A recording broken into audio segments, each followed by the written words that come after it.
नमस्कार, मैं हूं निकिता और आप देख रहे हैं सत्यहिंदी.com। चलिए एक नजर डालते हैं अब तक की सुर्खियों पर। कांग्रेस के पूर्व अध्यक्ष राहुल गांधी पर मोदी सरनेम मामले को लेकर दिए गए फैसले पर आज सूरत की एक अन्य अदालत अपना फैसला सुना सकती है। सूत्रों के मुताबिक कांग्रेस कार्यकर्ताओं को उम्मीद है कि आज के फैसले में राहुल गांधी को राहत मिलने की संभावना है। गौरतलब है कि बीते महीने सूरत की एक अदालत ने मोदी सरनेम से जुड़े एक मामले में कांग्रेस नेता को दोषी ठहराते हुए 2 साल केस की अधिकतम सजा सुना दी थी। उनको सजा सुनाने के बाद लोक प्रतिनिधित्व कानून के तहत उनकी संसद की सदस्यता को भी रद्द कर दिया गया था। वहीं अब अगर आज के फैसले में दोषी ठहराए जाने और सजा सुनाए जाने के फैसले पर रोक लगती है तो राहुल गांधी की लोकसभा की सदस्यता बहाल हो सकती है। आपको बता दें कि इससे पहले अतिरिक्त सत्र न्यायाधीश आरपी मोगेरा की अदालत ने गत गुरुवार को राहुल गांधी के आवेदन पर फैसला 20 अप्रैल तक के लिए सुरक्षित रख लिया था। प्रयागराज में माफिया अतीक अहमद और अशरफ की हत्या के आरोपियों से पुलिस की पूछताछ लगातार जारी है। इस बीच एक बड़ी खबर सामने आ रही है।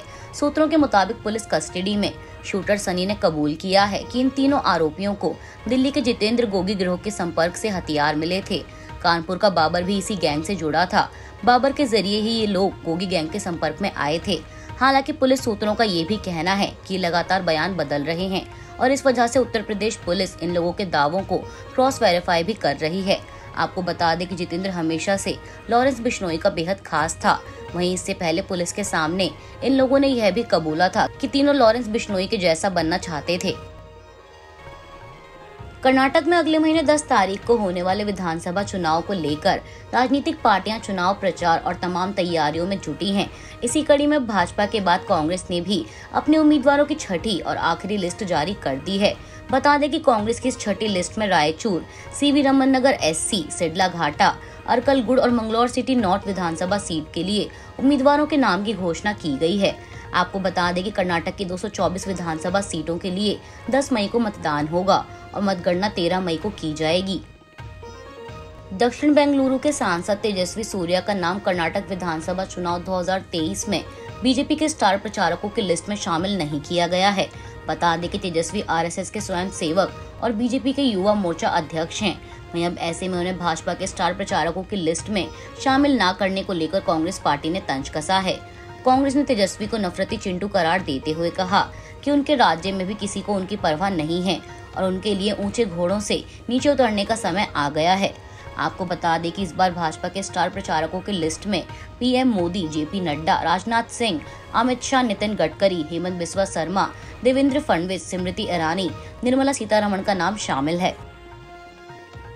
भाजपा नेता अमित मालवीय ने अमेठी में नगर निकाय चुनाव को लेकर कांग्रेस पर तंज कसते हुए बुधवार 19 अप्रैल को दावा किया कि अमेठी की नगर पंचायतों और नगर पालिकाओं के चुनाव में कांग्रेस के पास उम्मीदवार नहीं है। इसके साथ ही उन्होंने उत्तर प्रदेश के संसदीय क्षेत्र के पूर्व सांसद राहुल गांधी पर भी निशाना साधते हुए कहा कि मोहब्बत की दुकान लगाने वाले कांग्रेस नेता की अमेठी में इज्जत नीलाम हो रही है। मालवीय ने एक ट्वीट कर लिखा कि कांग्रेस का अमेठी में हाल इतना खराब है कि अमेठी नगर पंचायत, मुसाफिरखाना नगर पंचायत, जायस नगर पालिका और गौरीगंज नगर पालिका में होने वाले स्थानीय चुनावों के लिए प्रत्याशी नहीं मिल रहे।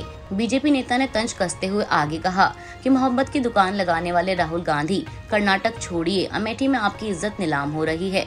गौरतलब है कि भारत जोड़ो यात्रा के दौरान राहुल गांधी ने कई मौकों पर कहा था कि वह नफरत के बाजार में मोहब्बत की दुकान लगाने निकले हैं।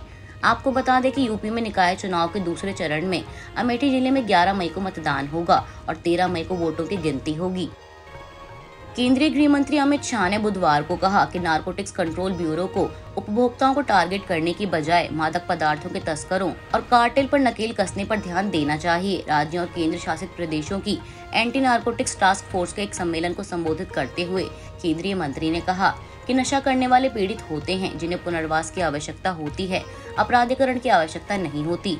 उन्होंने कहा कि हमारा दृष्टिकोण साफ होना चाहिए कि जो ड्रग्स का सेवन करता है वह पीड़ित है और जो ड्रग्स का कारोबार करता है वह अपराधी है और उनसे दृढ़ता से निपटने की आवश्यकता है। हमें पुनर्वास में उनकी मदद करनी चाहिए। जांच का फोकस ड्रग व्यापार के पीछे तस्करों और कार्टेलों पर होना चाहिए। इंडियन प्रीमियर लीग 2023 का 27वां मैच आज 20 अप्रैल को पंजाब किंग्स और रॉयल चैलेंजर्स बेंगलौर के बीच खेला जाएगा। बता दें कि बेंगलौर की टीम ने इस 16वें सीजन में अब तक 5 मैच खेले हैं, जिनमें से आरसीबी ने 2 मैच जीते हैं और 3 हारे हैं और अब 4 अंक के साथ आरसीबी की टीम पॉइंट्स टेबल में 8वें नंबर पर है। वहीं पंजाब किंग्स का प्रदर्शन अब तक औसत रहा है। पंजाब ने 5 में से 3 मैच जीते और 2 हारे हैं और अब शिखर धवन की टीम 6 अंकों के साथ 5वें नंबर पर है। आज के लिए बस इतना ही। बाकी की खबरों के लिए बने रहिए सत्यहिंदी.com के साथ।